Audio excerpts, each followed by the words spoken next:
Hello everyone. We are going to continue with Module 1 by looking at the phases and classifications of matter. These are the learning objectives for this module. Describe the basic properties of each physical state of matter, solid, liquid, and gas. Define and give examples of atoms and molecules. Classify matter as an element, compound, homogeneous mixture, or heterogeneous mixture with regards to its physical state and composition. Distinguish between mass and weight, and apply the law of conservation of matter. So this is where we start getting into a bit of chemistry in this module. So let's start by looking at the physical states of matter and discussing their properties. And this is an idea that we'll be coming back to later in the semester in terms of having a better understanding of why we have these properties and how we might shift from one property to another.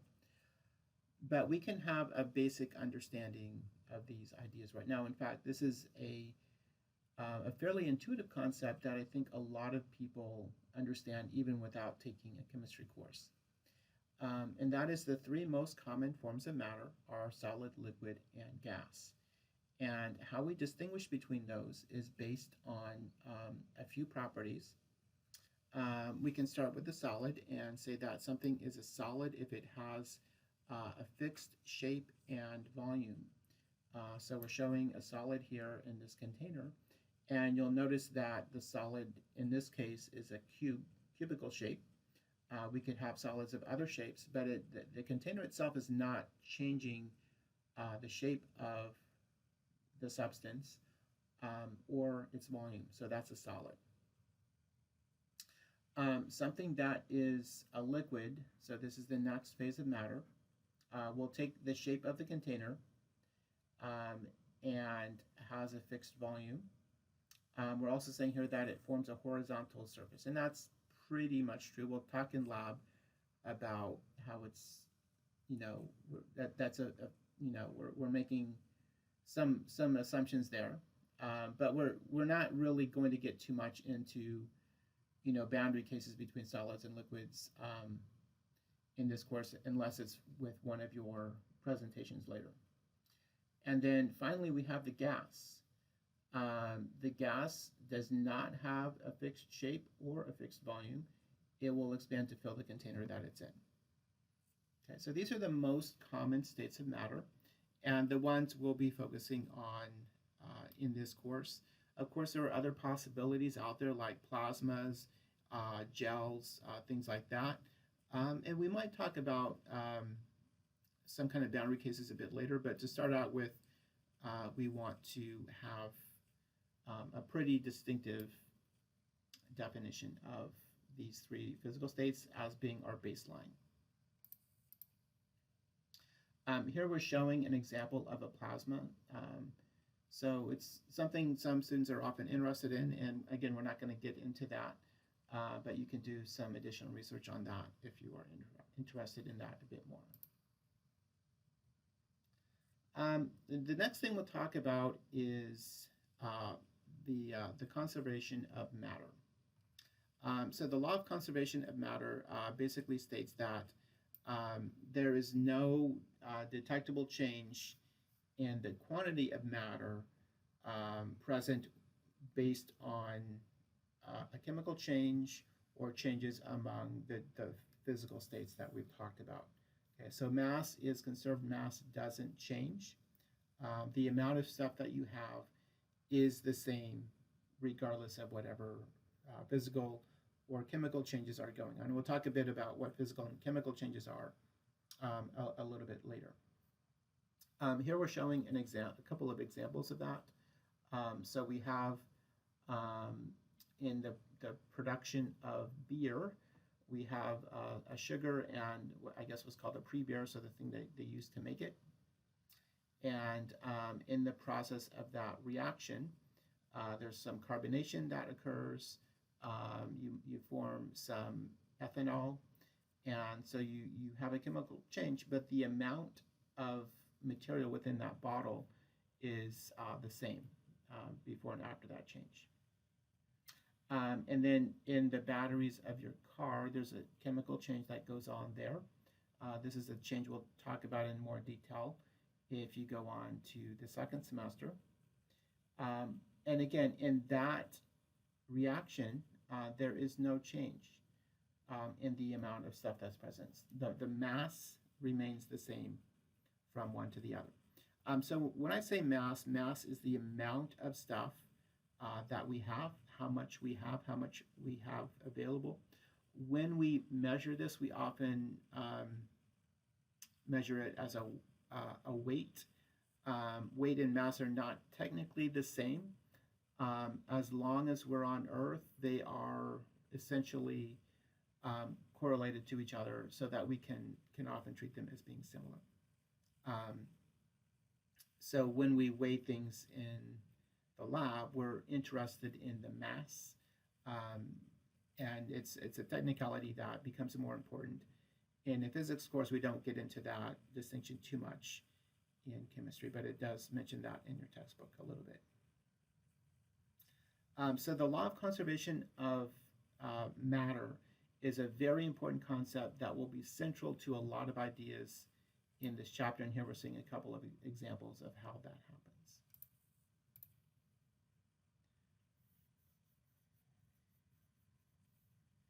happens. Here we're looking at some gold, and if we zoom in on that gold, what we can see is these little kind of patches of things, like they look almost like some hexagons or some maybe irregular spheres.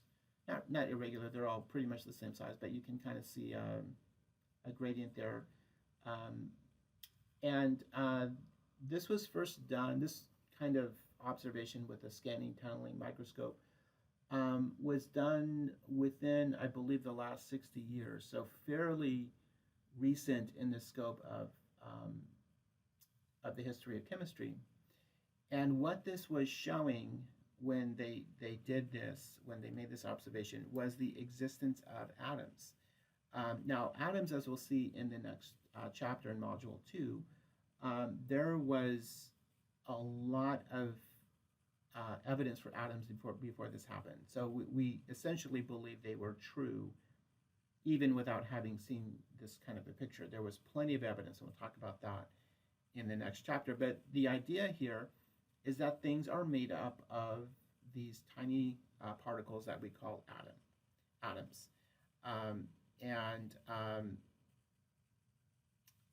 Atoms, basically, everything we deal with is made of atoms. And we'll talk, again, a bit more about atoms in the next chapter.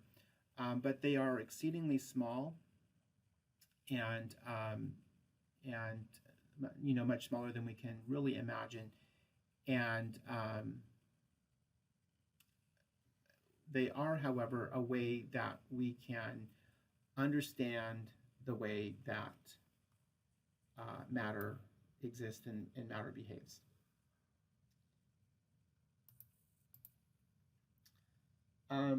Here we're showing kind of a little bit about how we can zoom way down.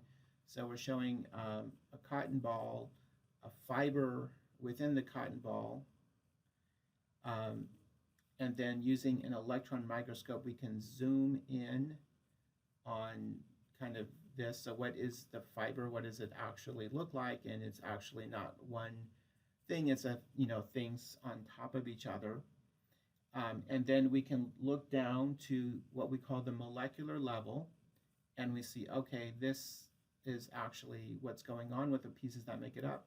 And then we can see some of those atoms here. So we can talk about things in terms of atoms and then molecules, where molecules are groups of atoms that function together as sort of as a unit.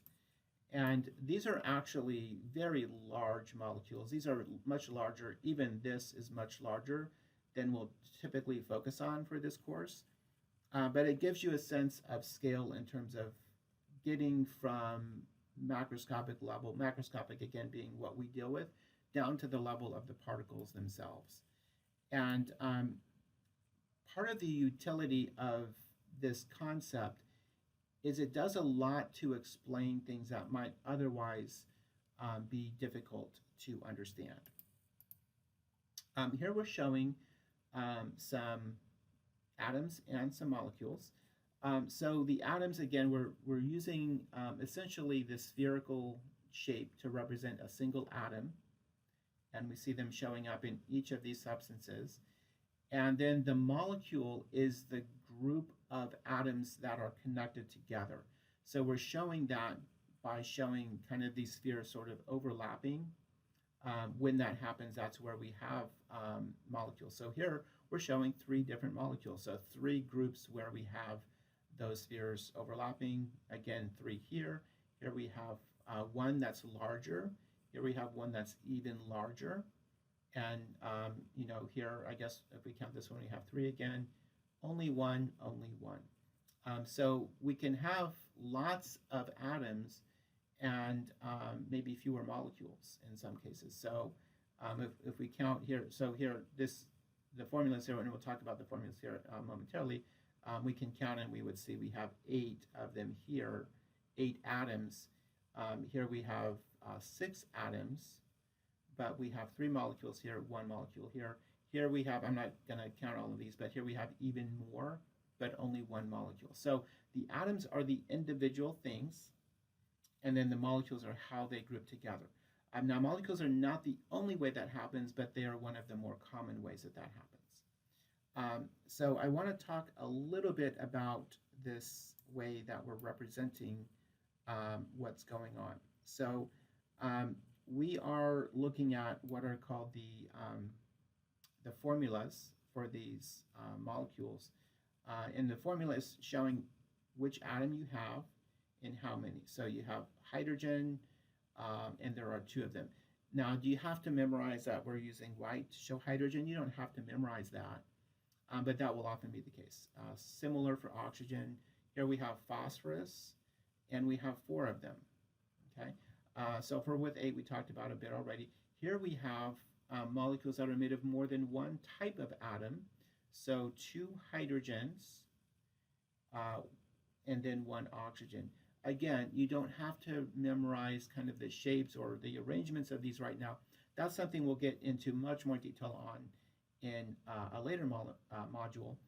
What I want you to understand is that when we are looking at kind of visualizing these, hopefully that helps you understand what we mean by these formulas. So in this one, we have 2 different types of atoms, 2 different types of atoms here as well, 3 different types of atoms here, whereas in these first 4, we only had a single type of atom.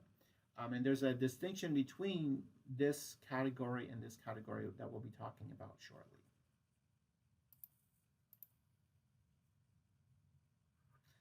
Here we're showing an example of changing from one thing to another.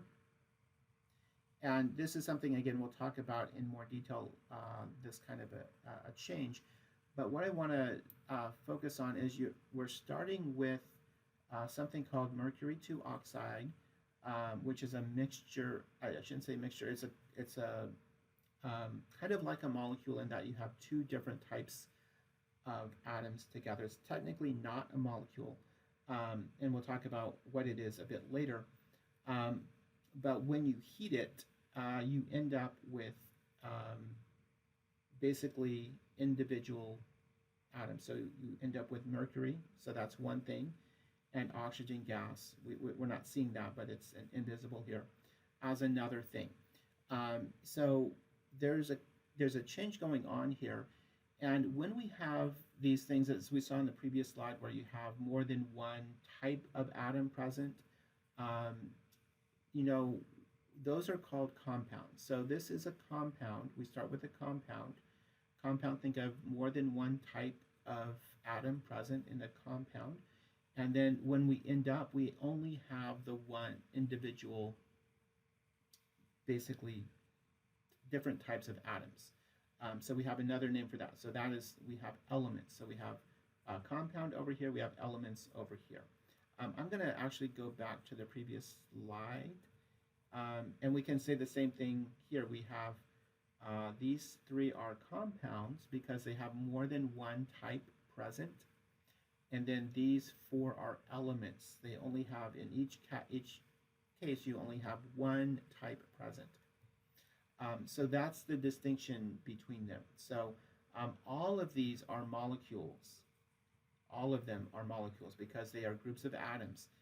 But if the groups of atoms are different, we call them compounds. If the groups of atoms are the same, we call them elements. Here we have another change going on, but this one is a little bit different. This is not what we would call a chemical change, or it's a different kind of mixture because we can actually see this. So if you look at salad dressing, maybe oil and vinegar salad dressing, as an example, you have to shake it, right, before you put it on. And you can see separations before you shake it, and then you shake it up, and you get little kind of bubbles of one dispersed throughout the other phase. The composition is not the same throughout, and so this is a mixture, and we call this a heterogeneous mixture.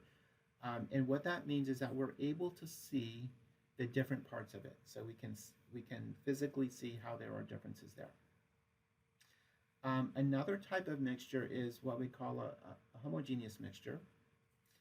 It has a uniform composition, and what that means is that if we zoom way in with our eyes or with a microscope, we don't see it different. We don't see the differences we can see here. That we can see, we don't see that over here. And what that means is that we have a very small difference going on, but this is not a compound. If we zoomed way in, we would see there are different molecules here. They're not all the same. Okay, so we would be able to make that discovery if we did that. So we've talked about a few different possibilities here, and I want to look at all of them kind of together. So within the category of things that are matter, we have basically four categories, and I guess two broad categories, and each of those has two subcategories. So we can think about matter in this way, and we can think about which of these does it match by asking a few questions. So the first question is, does it have constant properties in composition? And so if it does, we say we have a pure substance, and if it doesn't, we say we have a mixture. Okay? So if it has constant properties in composition, so how do you know that? Well, if we can indicate it with a formula, so remember the chemical formulas we looked at earlier, that is an indication that it has constant properties.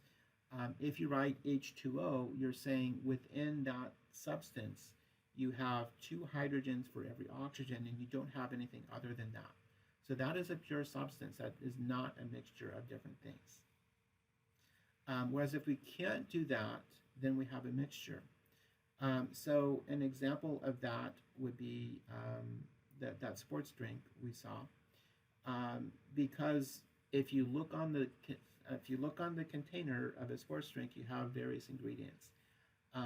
There's not one ingredient. If there was one ingredient, it would be a pure substance, but there are several ingredients. We can't write a chemical formula for a mixture because you can vary that. So you might, another example of another type of drink might be something like milk. So in milk you have, you have 2% milk, or you have 1% milk, or you have skim milk, right? So you have different compositions. You are marketing this substance based on that variability. So it's a mixture. So essentially, I think the easiest way to make this decision is if you can write it as a chemical formula, it is a pure substance. If you cannot, then it is a mixture. Okay, so then we can, again, break each of those categories down. So let's start with the mixture. So breaking that one down, the question we ask, is it uniform throughout? So being uniform throughout means if you look at it, does it look like one thing? Essentially, you can't really decide if it's a mixture or a pure substance just by looking at it. You have to know whether or not you can represent it with a chemical formula. But if you can look at it and see differences, then you can say, yes, that's heterogeneous. I like to think of heterogeneous as the chunky mixtures, right? There are chunks of them that are different composition than other chunks. Whereas in a homogeneous mixture, there's not. It looks basically the same down to the level of the molecules. So that's how you decide between the different types of mixtures. For the pure substances, we ask, can it be simplified chemically? Okay, so we looked at that example of the mercury 2 oxide and heating it, and we get mercury and oxygen. That's an indication that that was not an element, but a compound. And you're not always going to know that information just by being given the name of something. So the easiest way to tell if it's an element or compound, again, you know it's a pure substance if you have a chemical formula for it. So in that chemical formula, is there only one type of atom, or are there more than one types of atoms? So when we write the symbols out, if you have just oxygen or just hydrogen, that is an element.